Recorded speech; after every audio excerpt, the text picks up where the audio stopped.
Georgia on edge as politics get personal.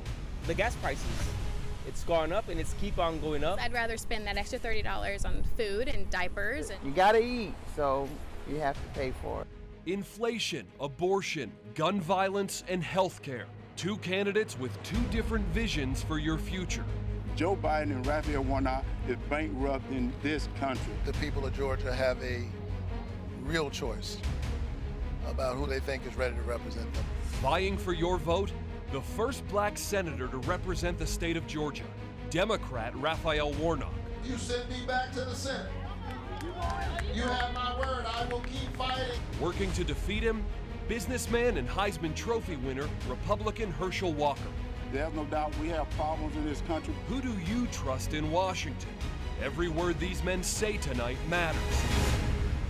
Live from Plant Riverside District in Savannah, this is the Georgia U.S. Senate debate. Welcome to Debate Night in America. I'm your host, Leland Vittert from News Nation. In 2020, Georgia decided the balance of power in the United States Senate, and it might well again. The stakes could not be higher. Tina Taya Shaw, anchor at WSAV here in Savannah, and Buck Lanford, anchor at Fox 5 in Atlanta, will moderate tonight's debate. We are joined by a live studio audience. They have agreed to hold their cheers and applause until the end of tonight's debate. We also welcome our viewers across the country watching on News Nation, and voters here in Georgia joining us on 5 Nexstar stations and several partner stations across the region. Before we get started with tonight's topics, the rules.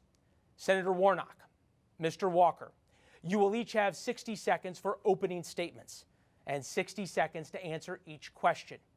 If there's a follow-up or rebuttal, you will have 30 seconds. When time's up, you'll hear this bell. Each candidate will also have 60 seconds for a closing statement. And with that, it is time to get underway. Tina and Buck, the floor is yours. Leland, thank you very much. Senator Warnock, Mr. Walker, good evening to you both. We appreciate you being here, and we look forward to hearing from you both tonight. And for those of you at home that are following along, we'd like for you to use the hashtag GASEN debate. Once again, it's hashtag GASEN debate. Good to see you as well, gentlemen. We began tonight with opening statements. A card draw determined who will go first. Mr. Walker, we will begin with you. You have 60 seconds. First, I'd like to acknowledge my Lord and Savior, Jesus Christ. I'm one of 7 kids, born and raised in Wrightsville, Georgia. My parents taught me about faith, family, education, and the love of country. They also taught me about a good work ethic, and because of that, I found the America's dream. But this race ain't about me. It's about what Raphael Warnock and Joe Biden had done to you and your family. Tonight, he's going to try to sweet talk you that he's doing a good job, but his record speaks for itself.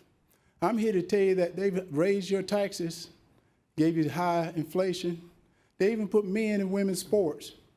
And I want to let you know that Raphael Warnock, if we give him 6 more years, think what he's going to do. So I'm here to fix it. Mr. Walker, thank you. Senator Warnock, we turn now to you for your opening statement. You have 60 seconds. Well, thank you so very much, and hello, Georgia. It's so wonderful to be back here in my hometown. Now, I know that we're in a debate tonight, but really I come with a deep heart filled with gratitude, probably because I grew up about a mile from here in the Caton Homes housing projects. I'm one of 12 children in my family. Clearly, my preacher parents read the Bible, be fruitful and multiply. When I think about the arc of my life, the short distance and the long distance from there to here, I know that only in America is my story possible. My family taught me the importance of hard work and how to build the beloved community that Dr. King used to talk about, and I brought that spirit to the Senate. At the end of the day, this race is about who's ready to represent Georgia in the U.S. Senate. I think that choice is clear, and I look forward to having that discussion tonight. Thank you, Senator Warnock. Gentlemen, we have a lot to get to this hour. So we will start tonight with the most important issues facing Georgia voters. Our Nexstar Emerson College The Hill poll shows the economy, Threats to democracy and abortion access are the top three issues. We're going to begin tonight with the economy. Everyday Georgians are struggling. They're struggling to pay for food, gas, child care, housing. This week, the inflation rate continues to rise. Mr. Walker, we're going to start with you. You've been openly critical, blaming President Biden and the Democrats for inflation and for the economy. If elected, what is one idea that you would champion to reduce inflation? We ask you to be specific. You have 60 seconds. Well, first of all, you have to blame this administration and Senator Warnock because within 2 years, this inflation has gotten worse. They cut our energy independence. They also raised taxes. And at the same time, they reckless spending all our money. So he would sit here tonight and say that he's doing a good job for us, and you ask me what is one job I would do to help the inflation. First of all, we got to become independent, energy independent again. And the reason why, we're going to our enemies to ask for gas and oil. And that puts us not just in an inflation problem, but it puts us in a national security problem. And I think that's something that I think Senator Warnock need to realize. And he mentioned that he grew up here in Savannah with 12 siblings, Well, in this area, most people live paycheck to paycheck. And when you have inflation the way he's brought inflation on, how in the world can you buy grocery or gas for your family? A follow-up question to that, Mr. Walker. Most economists say that cutting government spending is the first step in economic recovery. I would want to ask you, would you consider cutting military funding or spending on social services to accomplish this goal? And you have 30 seconds. I would not think about cutting military spending because first, I believe in peace through strength. Right now, we're at a brink of war.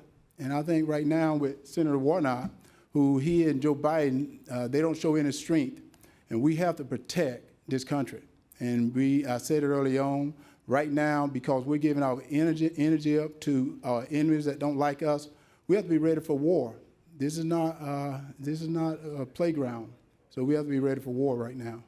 Thank you, Mr. Walker. Senator Warnock, since President Biden has taken office, inflation has reached levels that we haven't seen in 40 years. You've supported nearly every piece of legislation that this administration has pushed through Congress. Do you take any responsibility for the financial hardships currently that Georgians are facing? And you have 60 seconds. There's no question that people are feeling pain at the grocery store, at the pump, at pharmacy counters. And while we are paying record prices, a lot of our corporate actors are seeing record profits in the oil and gas industry and the pharmaceutical industry, which is why I've stood up for ordinary, hardworking Georgia families time and time again. I passed the single largest tax cut, contrary to what my opponent is suggesting, for middle and working class families in American history. And we passed the Inflation Reduction Act, which had two of my provisions. One, caps the cost of prescription drugs for seniors so they don't have to choose between buying medicine and buying groceries. And one caps the cost of insulin. He said he would not have voted for the Inflation Reduction Act, and I think he should tell the people of Georgia why he thinks they should have expensive insulin and why the pharmaceutical companies should be able to charge us whatever they like. Well, first of all, may I respond? I believe in reducing insulin, but at the same time, you got to eat right. Because he may not know, and I know many people that's on insulin, and unless you have eating right, insulin is doing you no good. So you have to get food prices down, and you got to get gas down so they can go get insulin. And you continue to pat yourself on the back, but right now, families are starving. Right now, families are hurting, and they're hurting because of the bills and the laws you're passing right now. Senator Warnock, I'll give you an opportunity for a rebuttal. Listen, I meet people all the time in my church who are trying to manage their diabetes. I've been there when they've gotten the news that they've got to get an amputation. And I think we're hearing from my opponent tonight that it's their fault that prices of insulin are being gouged. I don't think it's their fault. I think it's the fault of these pharmaceutical companies. Insulin's been around 100 years. The patent was sold for $1. They're engaged in price gouging, and too many people in Washington think they work for the pharmaceutical companies. I work for the people of Georgia. Well, he's in Washington. Can I finish? I work for the people of Georgia. Yeah, but you're in Washington. And that's why I stand up for them every single day. And you're the leader. Mr. Walker, let's move forward if we can. A follow-up question to you, Senator, in 30 seconds. Georgians need help right now. In your opinion, is the answer another stimulus check, or is there a better option out there to deal with this right now? we passed the Inflation Reduction Act. He's already told you he would vote against it. It didn't reduce inflation. He's already told you that he doesn't believe in capping the costs of prescription drugs for people like my 84-year-old mother. No, I don't think they should. I don't believe in I don't think she should have to choose. Mr. Walker, let's let him talk. Yes. You'll get a second. I don't think she should have to choose between buying medicine and buying groceries. And that's why I've stood up for her, and I've stood up for hardworking families every single day, and I've stood against the corporations that are being bad actors. They're seeing record profits in the middle of a pandemic. And who exploits a pandemic? Gentlemen, we need to move on to our next topic in the interest of time, so that's election integrity. Tina, it's all yours. All right, Buck, thank you. Senator Warnock, this question is for you. You have said the new Georgia voting laws implemented after the 2020 election create many obstacles for underserved communities. Yet, there was record turnout in Georgia in the primary this May. According to research done by the Brennan Center for Justice, the African American vote grew approximately 50% from 2018 to 2022's primaries. Senator, can you explain how the law negatively impacts minority votes? You have 60 seconds, sir. So I have spent my whole career long before coming to the Senate fighting for voting rights, because I believe that a vote is a kind of prayer for the world we desire for ourselves and for our children. We register people to vote in my church. And in the Senate, I've stood up for democracy because that's the framework in which we get to fight for all of the things we care about. There is no question that SB 202 makes voting harder, and that is the intent. And the fact that many of our voters are overcoming this hardship doesn't undermine that reality. They've made it harder for folks to use the drop boxes. They've shortened the registration times. Folks are saying, you know, you shouldn't have to, you should be able to get food or water in a line. I think the question is more fundamental than that. Why are the lines so long in certain communities and not others? And so I just want to encourage Georgia voters to keep showing up. Don't let anybody take your voice. Don't let anybody take your vote. It took too much to get here, and I'm honored to represent you in the United States Senate. Senator Warnock, thank you. Mr. Walker, we move to you now. In 2020, Georgia became the epicenter for questions on voter fraud. We'd like to hear your thoughts in 60 seconds. Did President Biden defeat former President Donald Trump in 2020? Again, sir, you have 60 seconds. Well, first of all, I need to mention that he said that SB 202, really it made it easier to vote and harder to cheat. And she mentioned that more people turned out for the primary. So you gotten good at in Washington not answering that question, because that was the question she asked you. And did President Biden win? President Biden won, and Senator Warnock won. That's the reason I decided to run. Because we need a change in Washington. We need leaders that's going to stand up to foreign leaders. We need people that's going to stand up for people in Georgia. Because Senator Warnock, he went to Washington, but he forgot about Georgia. And I want to stand for the people of Georgia. He just mentioned he's standing for the people of Georgia, but can he tell me why he voted with Joe Biden 96% of the time if he was standing for Georgia? That tells you that he's for Joe Biden, I'm for Georgia.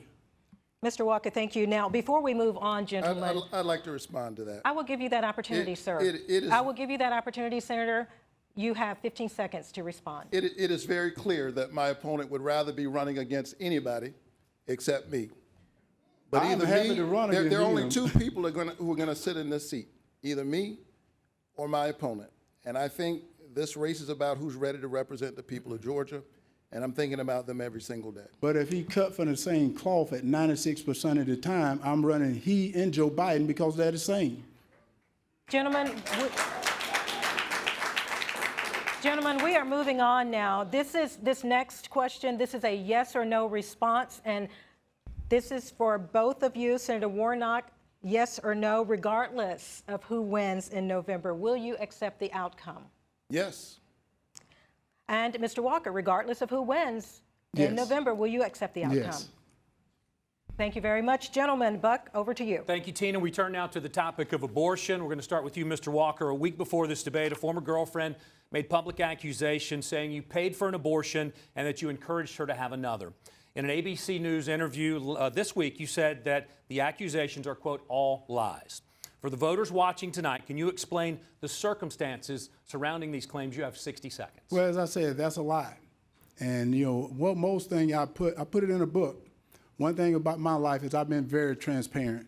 Not like the senator. He's hid things. But at the same time, I said that's a lie. And on abortion, you know, I'm a Christian. I believe in life. And I tell people this, Georgia is a state that respects life, and I'll be a senator that protects life. And I said that was a lie, and I'm not backing down. And when you have Senator Warnock, people that would do anything and say anything for this seat, but I'm not going to back down because this seat is too important to the Georgia people for me to back down right now. You've been vocally pro-life, supporting a ban on abortions without exceptions. Would you support a complete ban on a national level? Well, first of all, see, that's not true either. I said I support the heartbeat bill. And I say I support the Georgia heartbeat bill because that's the bill of the people from Governor Kemp. And I said that has exceptions in it. I said I'm a Christian, but I'm also representing the people of Georgia, and that's who I represent. So what the people of Georgia stand for, I'm going to stand with them. Thank you, Mr. Walker. Senator Warnock, you've said repeatedly that the exam room is too small for the patient, her doctor, and the U.S. government. We're asking you to take a clear position right now. Do you believe there should be any limitations on abortion set by the government? And you have 60 seconds. I think that the women of this country and the women of this state woke up one summer morning and a core protection that they've known for 50 years was taken from them by an extremist Supreme Court. And I stand where I've said I stand in the past, that a patient's room is too narrow and small and cramped a space for a woman, her doctor, and the United States government. We are witnessing right now what happens when politicians, most of them men, pile into patients' rooms. You get what you're seeing right now. And the women of Georgia deserves a senator who will stand with them. I trust women more than I trust politicians. May I respond? Very quickly, Mr. Walker. You know, it is, and I heard about him. I heard he was a neat talker. But did he not mention that there's a baby in that room as well? And also, did he not mention that he asking the taxpayer to pay for it? So he's bringing the government back into the room. So he's not talking about that. Right. So when he mentioned that, it's like I've not seen too many pastors that would say that statement. Mr. Warnock, I'll give you a chance to rebut. I am a pastor. I'm a man of faith. And I have a profound reverence for life and a deep respect for choice. And because I have such a profound reverence for life, it's one of the reasons why I've stood up to address this issue of maternal mortality in our country. We lead all of the Western nations on that front, and black women are 3 to 4 times more likely to die even when they have the insurance and the income. Now that's something government could actually do something about. And I joined with Marco Rubio of Florida to pass a bill to address maternal mortality. The women of Georgia have a clear choice as we're watching women die. Do you want a senator who wants to control your life, or do you want a senator who wants to save your life? Well, I want to save your life. Well, what's funny, man, I have to respond to this. Very quickly. Because he told me Black Lives Matter. And if you think about it, Senator, in Atlanta, Georgia, there's more black baby that is aborted than anything. So if Black Lives Matter, why are you not protecting those babies? And instead of aborting those babies, why are you not baptizing those babies? Mr. Warnock, or Senator Warnock, will give you a chance to respond to that. I think the women of Georgia have a clear choice. He says no exceptions, even in the case of rape, incest, or the life of the mother. I think that's extreme, it's out of touch with Georgia, and I intend to do the work that senators can do. See, he didn't read the heartbeat bill, though. Wait, he didn't read the heartbeat bill, that there is exceptions for that in the heartbeat bill. So when he made a statement that is untrue, and I do respect that, but Senator, you have to read that bill. A follow-up question for you, Senator Warnock. We ask that you take a listen to something that you said at a rally just a couple of weeks ago. So women, I trust women and their wisdom and their ability to sit with their own doctor. That's right. And if they choose, to sit with their pastor. And to pray about that and let their own conscience guide them. Make that decision.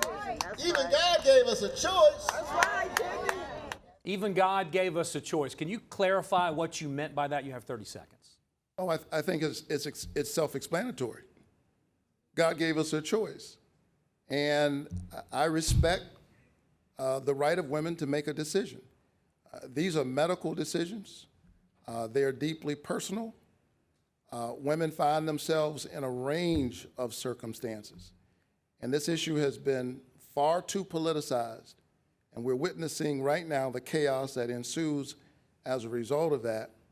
And women right now who may be facing a miscarriage in some cases are wondering what will happen and how will they have to explain that. I think that's deeply problematic. There are enough politicians piling into the rooms of patients, and I don't plan to join them. But just to clarify, in your opinion, God gave us a choice in regards to abortion. It is apparent that God has given us a range of choices, and the people of Georgia have a choice right now about who they think should represent them in the Senate. And may I have to respond? Mr. Walker, we do have to move on to our next topic. This will be very short, because he's correct. God gave us a choice. But also within the Bible, if you read the Bible more, God said, choose life. In the Bible, it says, I give you a choice. Just like Adam and Eve had a choice, but they chose death. Very quick, very quick. Mr. Walker, we need to move forward. I think he wants to arrogate to politicians more power than God has. All right, gentlemen, thank you. We're going to have to move on to our next topic, okay? Tina? Okay. We are moving on, gentlemen, on the next topic, and it is about student loans. We turn to Christian Dent, a college student and Nexstar News Nation viewer from Locust Grove, Georgia. As a college student at the University of Georgia, me and my peers are often faced with confronting the rising costs that come with obtaining a college degree. In the United States Senate, will you support further forgiveness of student loan debt? And if so, how will you implement it in the United States Senate on a federal level?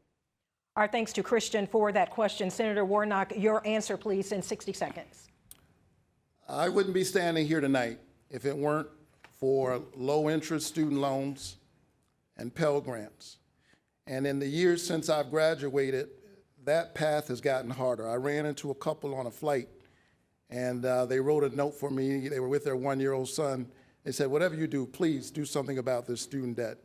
The mother said, I borrowed $35,000. I paid back $20,000. I still owe $30,000. And that's why I pushed the president to do student debt relief. He did $10,000, and with my urging, he did $20,000 for folks with Pell Grants. I think it was the right move. It will spur entrepreneurship, home ownership. It helps kids in technical schools and vocational schools, not just four-year colleges. But we need reform. We shouldn't be doing this again 10 years from now. And I'm working right now on the kind of reform we need, because college is outpacing the price of everything else in our economy. A follow-up for you, sir. Why do you believe this should be done through executive action instead of Congress? And also, how would this be funded? You have 30 seconds. The president has already moved to do student debt relief. And there's additional relief for folks like me who, when they got student loans, were Pell Grant eligible.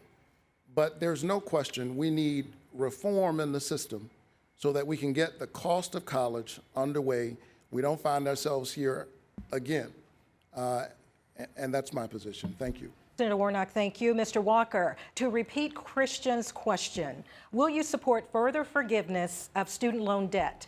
And if so, how would you implement it? Well, first of all, you can see that. 60 seconds, sir. I apologize. Yes, first of all, you can see that Senator Warnock has gotten good at being in Washington, because you asked the question, why did Congress not do it instead of the president doing an executive order, which is what should have been done.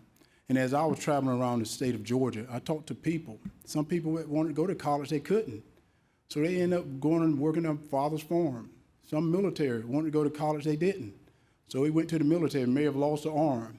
So this is not right. Georgia people say it's not right. They said it's unfair. First of all, how can you transfer someone debt who owe it to someone that don't owe it? And also, Senator Warnock brags about making $400 billion that now the taxpayer, all you in the audience, got to pay for. You got to pay that debt. And I didn't co-sign for anyone's loan. I hope no one out here co-signed for anyone loan, because I didn't co-sign for anyone loan, and it's not right, it's not fair. Mr. Walker, we're continuing with a follow-up for you now, Mr. Walker. College tuition, it skyrocketed, 175% over the past 20 years. What will you do to stem the cost of higher education going forward? Well, first you of all, have 30 seconds. First of all, what you should do is get rid of federal funding of any college that raised their costs. Get rid of federal funding of any college that raised their costs. That's the first thing that you should do. So that is what you would do. We're asking what you would do. Well, any college that raised their costs, I get rid of any federal funding that they're going to get.